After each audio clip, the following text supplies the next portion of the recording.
Ian, Yeah. GameStop hopes Renovations will keep its retail stores alive. Yeah, it won't. Well, thanks for doing the whole segment in 12 seconds. You're welcome. So GameStop, this is from Engadget. GameStop thinks it's has a way to keep the store's relevance as digital and downloads are taking over. They're going to revamp the stores. They unveiled a team up with designers for a pilot program to renovate stores and give them a place in the video gaming culture. Yeah. Concept stores will have layouts and purposes meant to appeal more directly to gamers.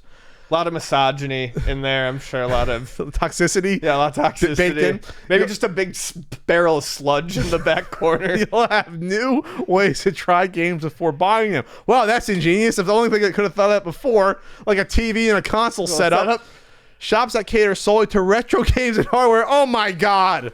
I love how back and forth they've been about the shit. We're good. No, we're just going to fucking double down. And even esports competitions with homegrown leagues, as I pop my ears. What the hell does homegrown leagues mean? I don't know. The San Diego, the San Diego Pigeon team, Ian. I don't know. They compete in, I don't know. A grassroots esports movement. There's an arms team in every GameStop. city for Switch. I don't know. Oh my God. So they've tried to do this before, selling mobile shit.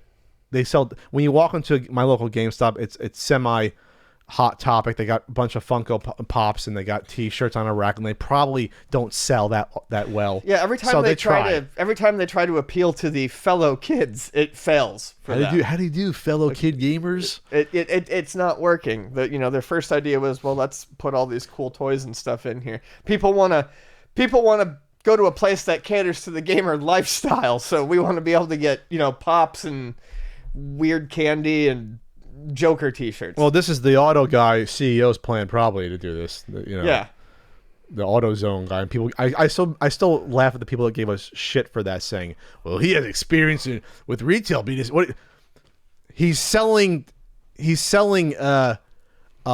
oil pans."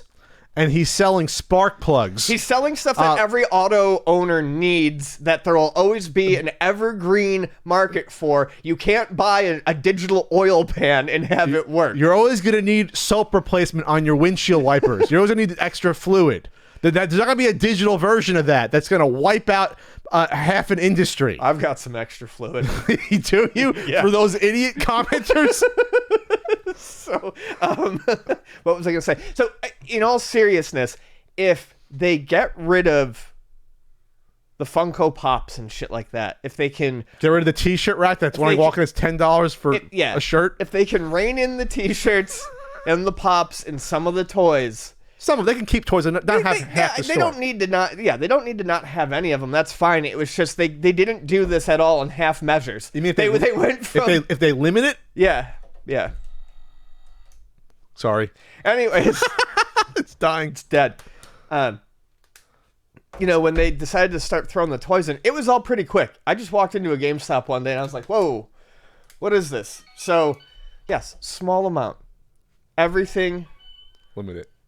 Everything counts in small amounts. What do you think, though, about them coming out just straight up saying, we're going to try to do, in 2019, start up we'll have retro game stores? I think that's absurd. I mean, think about, they haven't learned their lesson of the pitfalls of having the knowledge to even know about, well, different games and different systems have different popularities, and counterfeit games? What's that?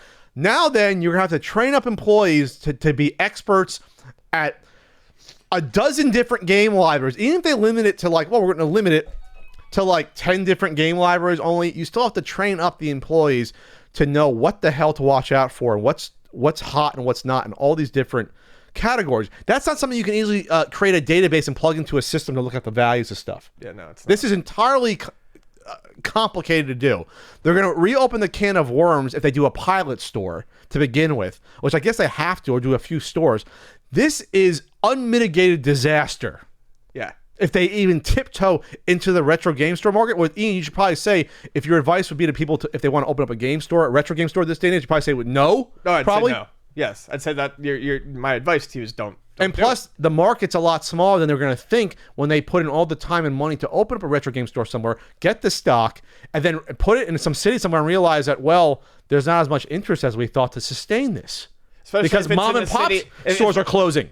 Right. here and there. And if it's a city that has a mom and pop store, GameStop doesn't have the reputation, I think, to actually drag people away from that. And they would have to go back. So they stopped taking certain expensive games at original GameStops. Mm-hmm. You know, when that whole thing was happening, and there were certain games they just wouldn't take to avoid getting a counterfeit.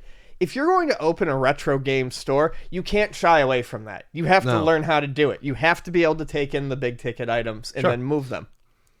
This is and then the other weird thing is that they think that if they open up even if they convert a GameStop somewhere to a retro game store, what's the modern customer is not going to care, because most of the modern gamers aren't into the retro game stuff, at least in the physical version. So they're going to be like, "What the hell is this?" When they see a GameStop retro, they're going to turn around and walk away. So even the few customers that will want to go into a GameStop, most of them won't be attracted to the retro side.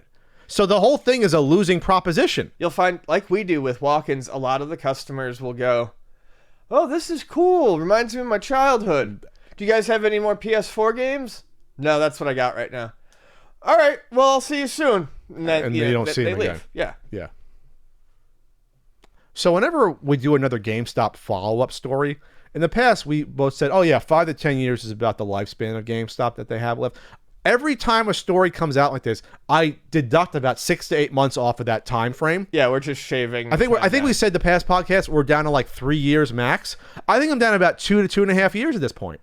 I'm not even trying to shit on it. I think it's that bad and dire at this point. I think, or a major contraction. I mean, like they shutter like 60-70% of their stores up. I think they need. I think to make it to the next console generation, even, which is a year and a half at most, a year and a few months.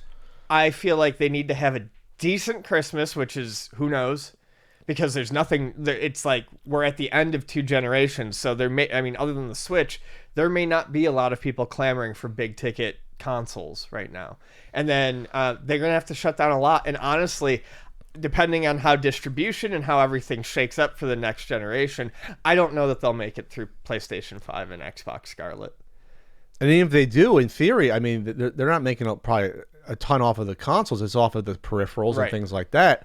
So it's not a guarantee. Their stock is at $4.68. A year ago, it was at, let's see, a year ago, it was at like $14, $15. So it's dropped... It's dropped to less than a third of what it was at. And GameStop wasn't doing well last year either. No, and they're not turning profits anymore. Every quarter that comes out, it's like, oh, we lost this amount of money. Yeah, see, like June it dropped from 782. It started to plummet then. So this is if you look at the 5-year trend. 5 years ago, GameStop was like a $45 stock. Again, that's the confidence in the investors. You're literally an investor when you own a stock, and where the company's headed and how much money it's making. It's not good. So if this stock drops to $1.50 at that point, it won't even matter if there's something on the horizon. You should have to shutter it if it becomes like a penny stock at that point. But that's the direction it's heading to, like way quickly than we could have imagined. Like a couple years ago, we'd be like, yeah, GameStop, 5-10 years maybe. This stock, it's like, wow, at this point. Okay, well, best of luck to the AutoZone guy to turn it around. I don't think it's going to happen, Ian. No, I don't think it's going to happen. Blockbuster tried the same thing. They had all these wacky ideas. I spoke about it before with my market research job. They had all these wacky ideas for alcoholic popcorn. No. But the whole point is they didn't even get far enough to try those out. That's how quickly they went under at that point. Yep.